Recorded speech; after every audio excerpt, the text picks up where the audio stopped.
Welcome to CruiserCast, where we interview some of the most influential people in tourism from around the world.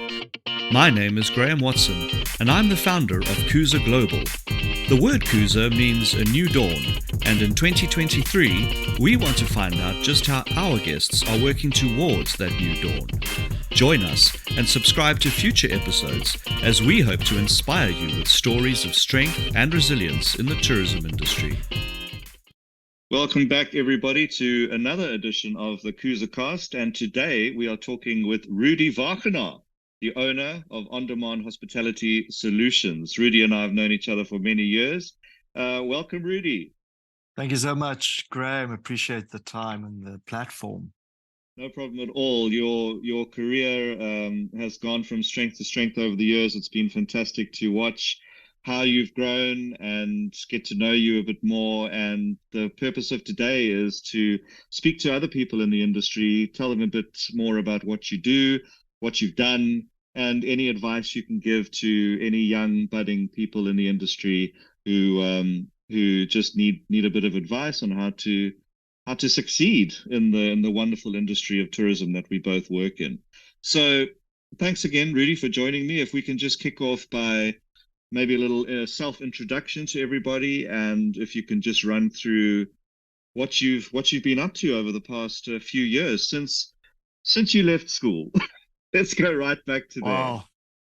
So, Graham, for me, it's quite interesting. My parents were both school teachers, so luxury travel in our household equated to my dad smoking his pipe, driving a car through the Kruger National Park. And I think if you look at health laws today, my dad would possibly have lost his kids because we were virtually in a car filled with smoke fumes. And if you said to me that one day I'll have the opportunity and privilege of taking my family on a Rovos rail experience, it would have been something that was completely removed from my frame of reference. We never flew overseas for holidays. We didn't have those sort of things that people took for granted. And I think this is why every single day I am welcomed like a guest is welcomed staying at a safari camp or a hotel in Johannesburg.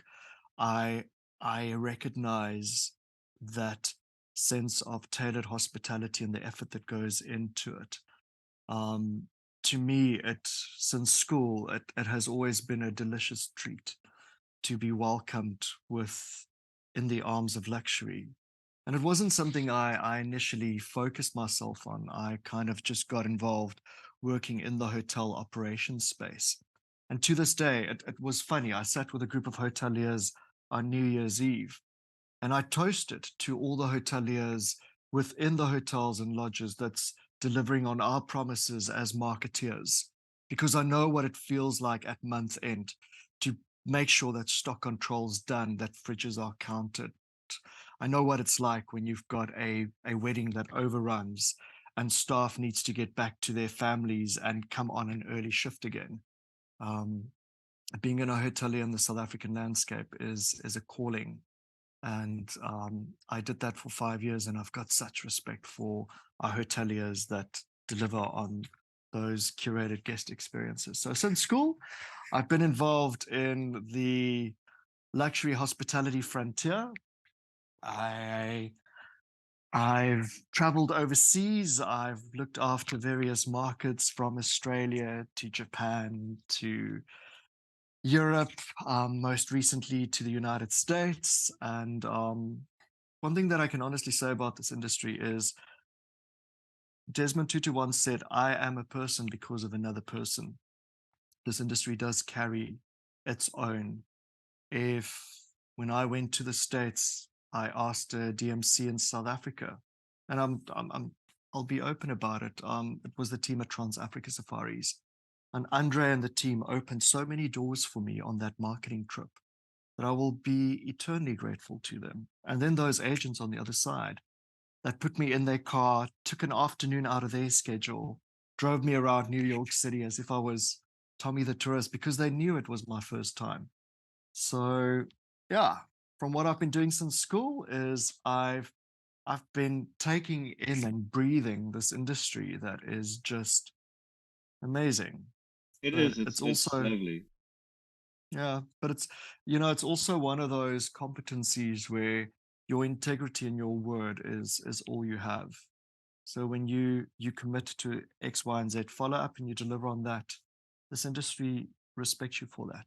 And that to me has always been very valuable. So yeah, that's what I've been doing since school. Oh, lovely, lovely. So tell me a bit more about On Demand Hospitality Solutions, your brainchild, your baby. So it was interesting. I've obviously sit with a 24-year skill set in the luxury inbound market segment in South Africa. And I wanted to create a model where a product could benefit from some of that, but didn't have the need for a full-time person only dedicated to their brand. And one thing that I've realized is so many of the products have representation offices across the world, and then they get 80% of their business from 20% of their customers. But that wouldn't necessarily be the same for a product in Cape Town versus a product on the garden route versus a safari lodge. So I've started selling portions of my month to to clients, saying to them, we'll give you a tailored marketing plan. We agree on the deliverables for the month. And we then, at the end of the month, look at the roadmap, look where we've achieved our deliverables, and we plan the next month. And I'll never forget my first client where I said it's almost like dating. Instead of us getting married with a long-term contract, we date because we want to date. I want to be excited when I see you, and I want you to be excited when you see me. And yeah, I've been dating my longest client now for 14 months. Wow. No, that's um, a great way to look at it. I'm so glad that you have regular meetings because that's so important. Obviously, we both have representation in marketing companies, and to get the input to it's so important to constant touch points with the client and see how things are going, because you're both in charge of the brand, of their brand, and to make sure that it's going on the right path. I think it's great that you have regular meetings and updates with your clients. yeah, but I also think this is something I've learned. You know, back in 2000, my one of my first bosses was a lady called Britt van Niekerk. And she said, remember that you're always an extension of the client as the assistant buyer. And for me, it's been a non-negotiable that I do a company profile and an assessment on each of the clients before I walk in to know exactly where they've got their nets spread, where are they fishing, what are new opportunities that they've got, so that I can position my product as part of that buying process. Um, I'm not relying on the fact that they're going to say to me, "Oh, well, this could possibly work." I almost present the product to them and said, "I've analyzed your business. This is where I could see this will work," and you present it to them as part of the assistant buyer in the process, and that makes a big difference versus just standing in front of a client saying, "I've got 25 beautiful rooms, and this is what the owners have put into it." I'll use a classic example, something like Fairlawns that I represent based in Johannesburg. It's not close to the airport where a lot of clients are putting their guest at an airport-based hotel because it's the ease of convenience. But if you look at the travel landscape post-pandemic, baggage are getting lost, the railway strikes, clients are arriving into the destination a day later, and that safari experience potentially could be annihilated if that guest arrives 24 hours later and that safari experience that's the champion of that holiday is not available. So saying to the client, let's combine a Fairlawns experience with one of the top eateries in Johannesburg. We've curated a drink and drive option where the hotel will take you to the restaurant and bring you back. You don't have to drive. Mm. Those experiences really transcend that you are positioning the destination to them. and amazing things come out of that. I mean, we've just had a world famous Los Angeles filmmaker that stayed with us and then turned around and said, but I want to celebrate Joburg, and then spend another day filming and share that footage with us. And I think that's how people, again, it goes back to the fact that there's this universal message of humanity um, has unity, and together we can achieve great things when we collaborate. And I've always Absolutely. been about that collaboration. So, Yeah, that's a constant theme that's come through in all my previous interviews so far, particularly in the tourism industry context, the spirit of collaboration and the rising tide raises all the ships, because it's definitely, I think, who has the words to describe what we've been through in the last 3 years? I don't think anybody does. What do you think the last 3 years has taught you, not only about the industry as a whole, but about yourself? And, maybe certainly there's a lot that I realized about myself that I didn't know before March mm, 2020. So maybe you can speak a bit about that. yeah, I'll never ever forget March the 27th, 2020, Graham. What was going to be a 3 week lockdown, maybe a bit of a breather, time to pause, which to me became the biggest realization as a employee, that government is not going to support you. Businesses cannot support their staff when there's a mammoth a mammoth crises out there. You, I think I've never realized how vulnerable I was as someone that always had a squeaky clean credit record. That if you told me before the pandemic that, Rudy, you you will be behind on your mortgage payments, that you will be in the most insane amount of credit card debt, I would say to you, no, that's not me. I've never missed anything. I am your model person to lend money to. And in a mere 6 months, it went from being an amazing person from a credit reference point of view to just, you know, hanging on a thread. Mm. And there was nothing to bail you out. Um, and I have to acknowledge this. My father and my partner, really, if it wasn't for them, I'd honestly be living under a bridge. And that wasn't something unique to me. We had single mothers in our industry that were not able to provide for their children. Colleagues of ours that cancelled their car insurances, and then the car got stolen. And you kind of sit back and you think, what's going on? Why are these things happening? Yeah. But that's the reality. We've gone through the most insane journey, each of us in a different way. Um, so what I've learned is you can't rely on someone else to help you. You got to do it yourself. Get your hands That's dirty. yeah, And that's it's easily 100%. said, Yeah. Graham. It's very easily said. It was the most daunting thing that I've done in my life. And now that I've got clients that I'm hugely proud of celebrating, you kind of take a bit of a breather, but you're still crawling your way out of a massive deep hole. Um, I kind of feel like a student again, because Mm. I've got all that debt that I used to have as a student, and now I've got that again. But you know, it's so much better being in a position where you're working again, where you can be creative again, you can collaborate again. Something I'm so incredibly proud of is the Impact in Bizo that we launched in partnership with like-minded luxury products in South Africa that are giving back, and is something completely new. And again, those collaborations, I would never be able to launch something like that on my own. But Mm. putting my heads together with a team at the Liz McGrath Collection, NAC Helicopters, Shamari, Zambezi Queen, who just were so willing to work together and combine our resources and create something special. That is really how we are a tribe.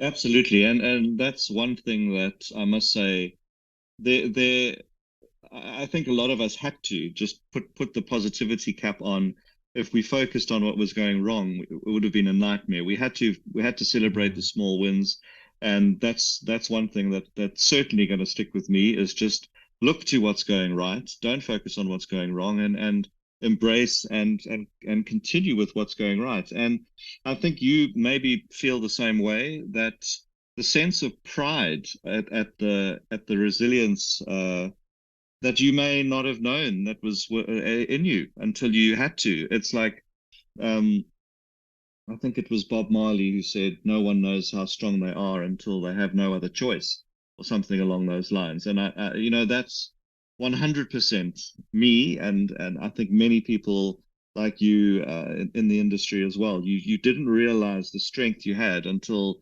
being strong was the only choice you had. And rising above it, because the alternative, as you say, living under a bridge, that was the alternative. So you had to rise above it, and luckily everything seems to be going on that path, and which I'm so happy for you about.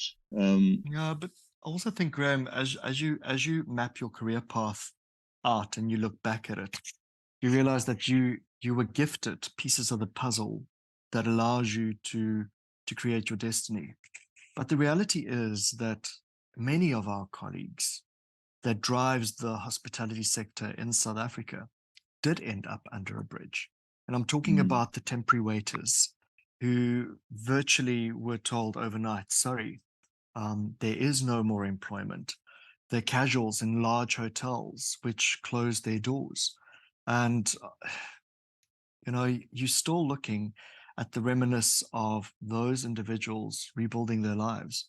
That's why within in my new space, the first and foremost criteria that I've got to before I take on any representation is how were the people treated during the pandemic and nurtured and looked after.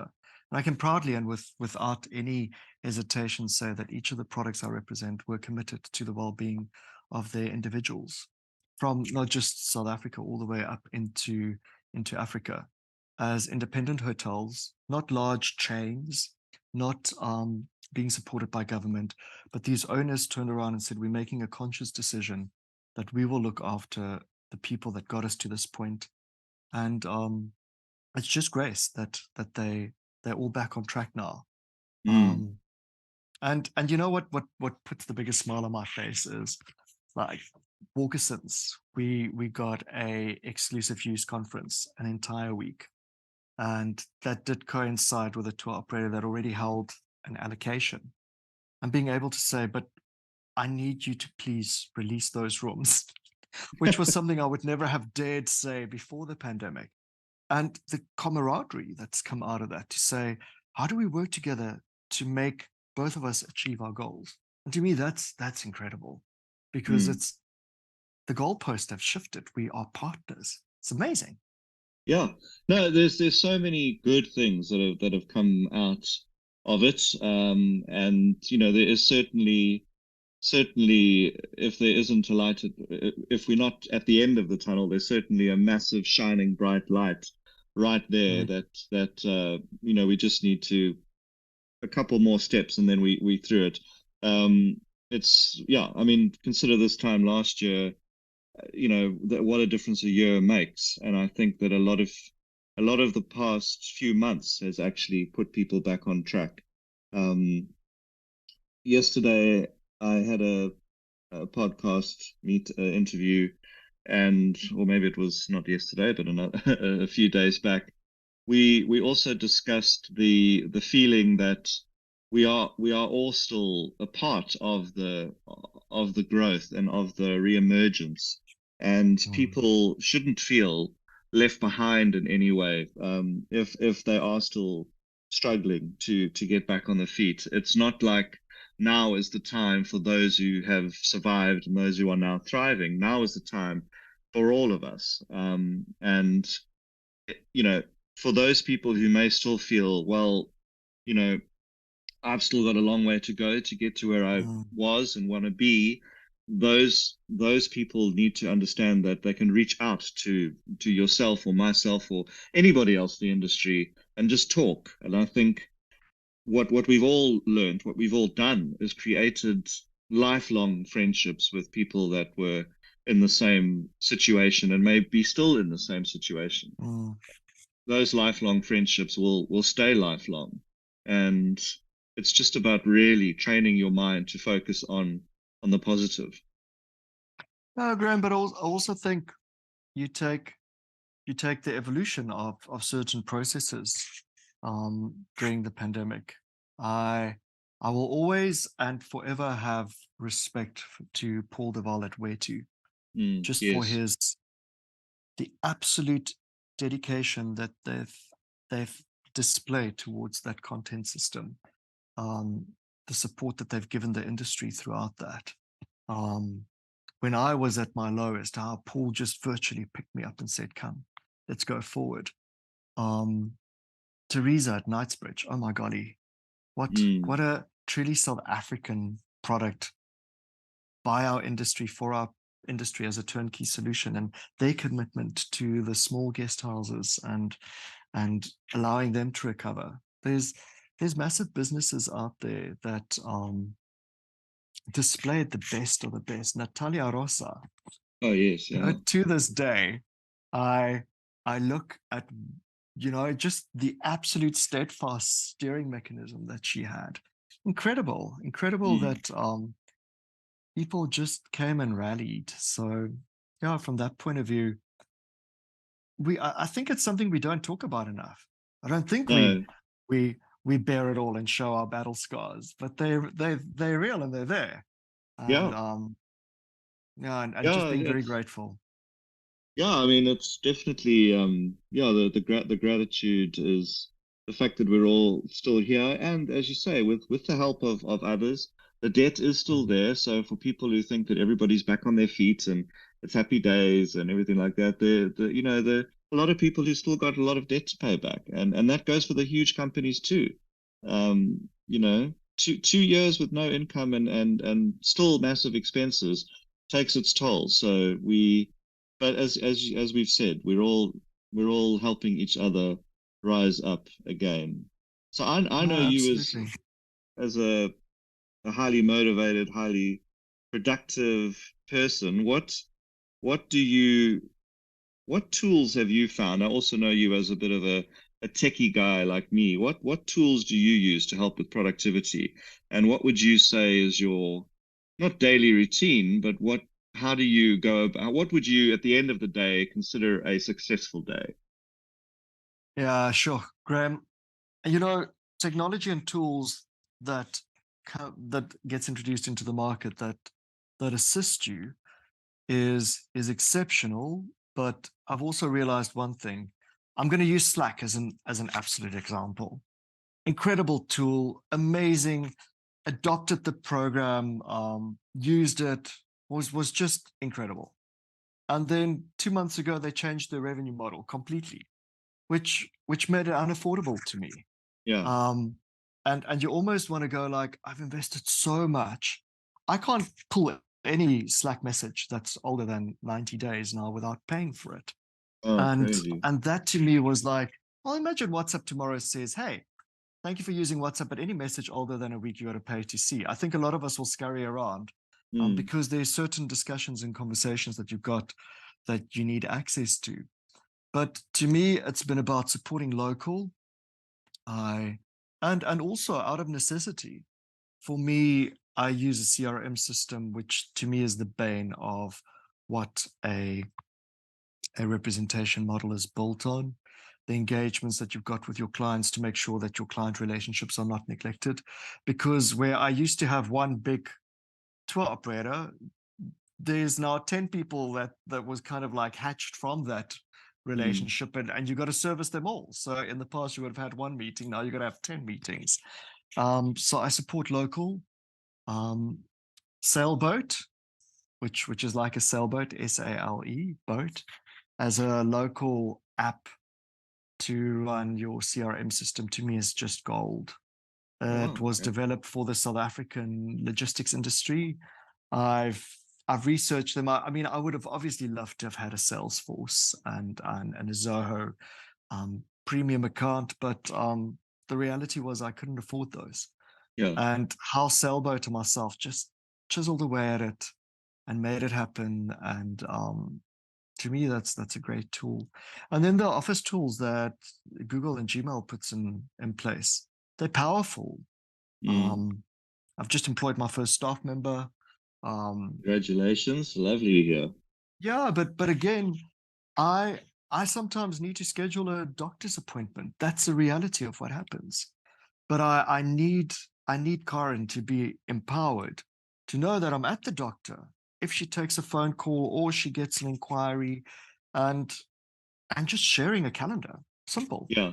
Mm. Where I'm transparent that I'm working till 11 o'clock with US calls, and don't don't give me a phone call 6 o'clock the next morning because I am decompressing, and it's just about working together, being smart, and working around it.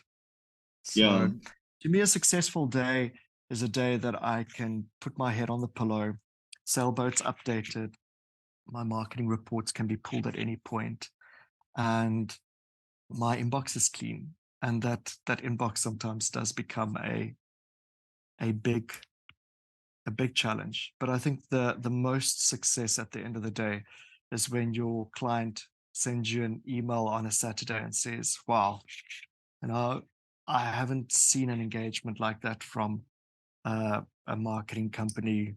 Um, I wish everybody would take note." And that Mm. makes you feel really, really like you've made a difference. You've left an impact. You walked away from that engagement doing something worthwhile. Yeah. For me, it's about, as you say, put the head on the pillow and have made a difference in someone's life. A business owner that you represent, you know that you've done something that day in particular that will make their lives better and more successful, because that's what they employ us to do. And yeah, I think that to me is a successful day when there's been a positive engagement, a positive result. But Yeah. Graham, so often what you do today, you get the Yes, phone we. call 4 months later, and it's like, whoa. I Unfortunately, that's the investment in marketing. You Yeah. plant the seeds, but they don't germinate overnight. Yeah. And I think a lot of owners are kind of focused on the immediate return. And that's why I always have the hugest amount of respect for the clients I represent, because they get the long-term commitment to the investment in their brand. And Yeah. that is gold, because if someone doesn't invest, it's like sending your child to school and then you take them out for 2 years and then you want to put them back in school and say, but now you got to understand the level of math that we're at. And you're like, but Mm. hang on, you've got a 2-year backlog. Mm. Um, but yeah, that's an age-old long discussion we'll have in our industry forever. Yeah. Yeah, I mean it's yeah, the long-term commitment, and I keep reminding everybody in this industry that it's only really been since April, May last year that the PCR test stopped, and Mm. even later. So people weren't traveling when they needed PCRs and all that because it was so expensive. I spent 6,000 rand on a 3-week trip once on PCR test. It's ridiculous. And so people have only really been traveling, and it's still nowhere near the levels that they were. But people have only really had semi-unrestricted traveling since the middle of last year, and which is only really 6, 7 months ago. And I think that yeah, people who may get frustrated about results need to keep reminding themselves of that.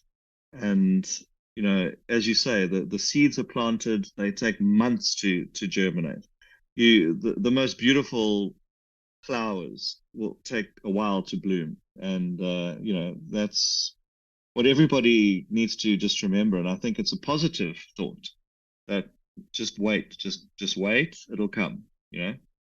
But as much as you're investing in the marketing channel, Graham, you and I and our colleagues that are part of the same competency can plant these incredible seeds everywhere, and Mm. we can water them. But when that reception staff member is constrained and under pressure and can't facilitate that, that's one thing I hear on a daily basis, our tour operators saying service levels aren't back where they used to be. Um, it's hard because at the end of the day, the full circle has to have the same vision and produce on the same level. Yeah. And that's, I think that's a real challenge for our industry at this point, is that certain owners are hesitant, wanting to bring back full teams. Um, and that's why I'm so grateful that the products that I represent, we can curate that and deliver on that. Um, but some large properties, there's still not full complements of staff back. And I think you're Mm. absolutely right by saying it's only been a year. Mm. Um, yeah. Yeah, Look at yeah. how many restaurants this New Year's Day were really operating because they had the capacity. I'm Mm. talking about popular holiday destinations. Um, yeah, but we'll get there. We will get We there. will. Hospitality is something that that leaves something for you to look forward to, and that's really special. Yeah, no, we discussed my chat with Monica. She was Mm, saying, Monica Yule, she was saying that when they said travel was non-essential, she was saying, well, non-essential for who? Because travel is essential for so many people. It provides, you know, so many things of what makes being alive great. So mm, almost, how can you say it's non-essential? Because, you know, it gives us so much that is essential. Um, what this is a question I love asking mm. everybody.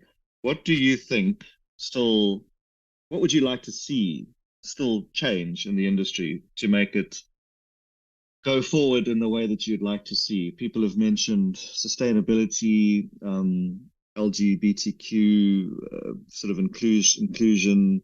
What would you like to see? What would you be happy with that still in your mind has to be focused on? Oh, Graham, that's a big question, but I'm going to put it in the South African context. And to me, that'll be skills recognition. I would love to see that in South Africa, a receptionist that works at a hotel for 20 years gets some sort of NQF acknowledgement. I know there's various skill transfer programs that are out there, but I'm just going to use Bill Harrop as a classic example. We lost this iconic aviator that flies hot air balloons, who over the years left a legacy behind and mentorship opportunities. And the day Bill passed away due to the pandemic, with him, all those skills was gone. If there was some sort of skills transfer, official something where that could be transferred to the next generation, it, and maybe Bill's not the right example to use because I know that his commitment to this industry was second to none, but that there was something formal out there where those that get up early in the mornings, those that spend so many hours away from their family and their children to deliver on hospitality experience has some sort of official recognition out there. I still think to such a large extent, people in our industry are looked upon as that's not the private investment sector. It's not the kind of career path that I want to follow if I'm a school leaver. Um, it's kind of you get born into hospitality and then it takes you. Like in my family, I'm the only one that's involved in the sector. And I was very surprised the other day when I spoke to a group of young students, and that it's almost the trend. Like they no one really understands the full potential of what this sector can unlock, Hmm. because there is nothing official out there. And I would love to see something official where, I came up with this crazy idea at one Indaba briefing session. I think it was back in 2018. And I said, why have the hidden gems all in one corner trying to find their way? Why not place on every established brand stand a yellow chair and put an SMME on there that's looking for mentorship, that's looking for guidance, and Hmm. allow a thriving brand to make their appointments, run their diary, introduce their buyers to this this person that is unlocking potential. But Mm, we get so busy in our industry just getting by that we forget about that skill transfers mm, footprint. And to me, that's big. Because over the years, I learned so much, but it's sitting with me. I would have loved to have shared that, but in a formal, recognized sort of blueprint that I mm. knew I can register on the following platform. This is what will be dedicated to my fellow tourism um, professional or aspiring person, or that platform was available to me, that I knew I could register there and I could then learn from someone else. But we also, clustered in our silos that we don't get to share often, unfortunately. Now, Yeah. I would love to share more, but it comes back to that collaboration discussion we had at the beginning of this talk. So, yeah. Yeah, yeah. Well, I mean, that's fantastic. I mean, yeah, you say skills transfer and skills sharing. I think we don't. Mm. I think we all need to get to a point in our careers where we aren't nervous to share that knowledge and share, even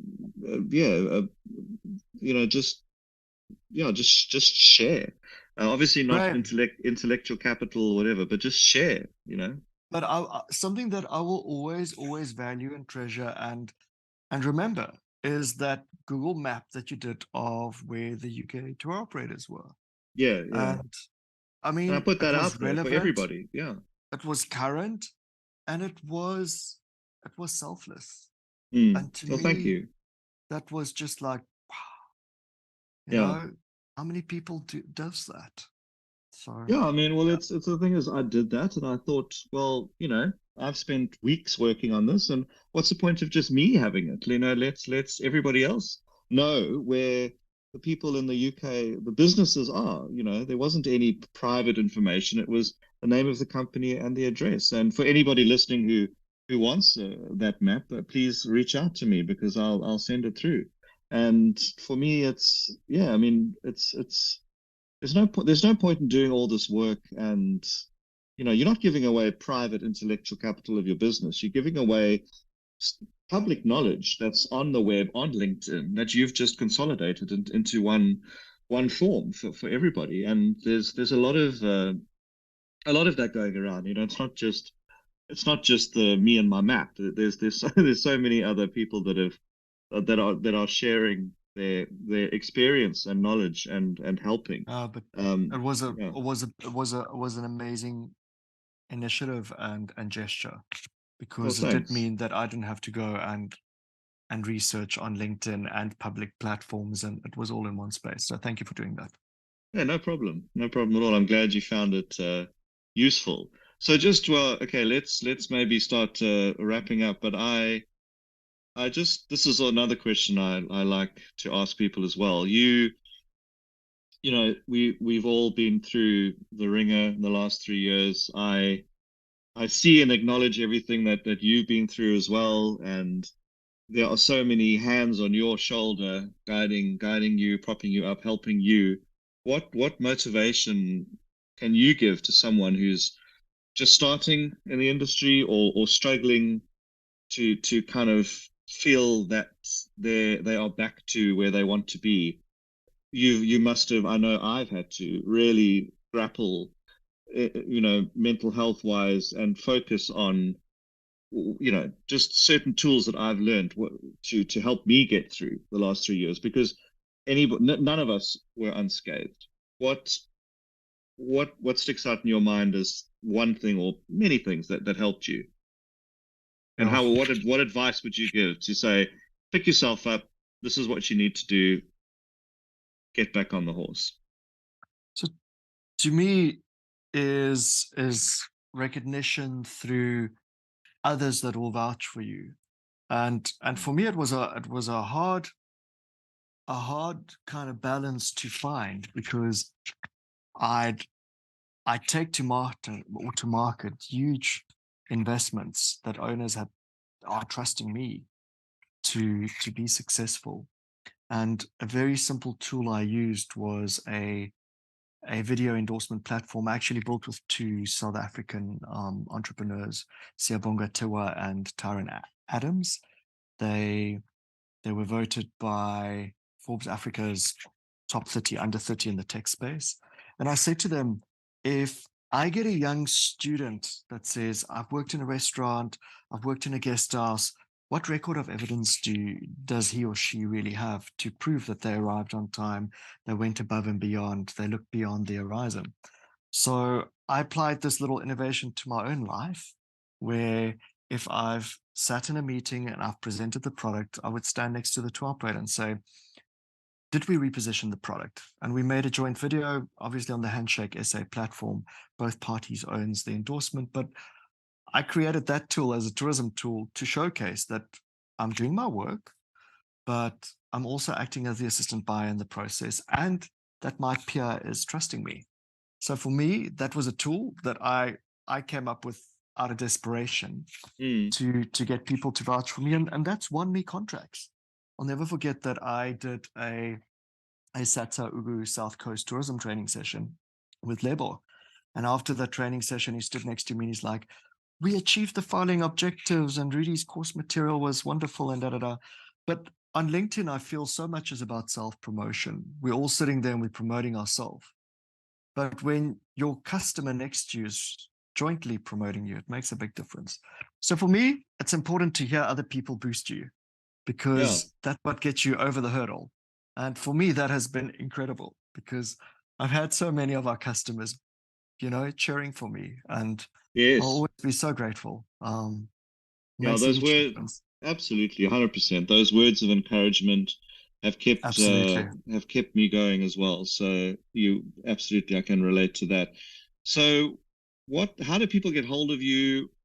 Is there anything, you were talking about Handshake, is there anything that you want to guide people to in terms of websites? I will put it in the description, but if you can just run through how to get hold of you, Rudi, and any other business that you want to highlight.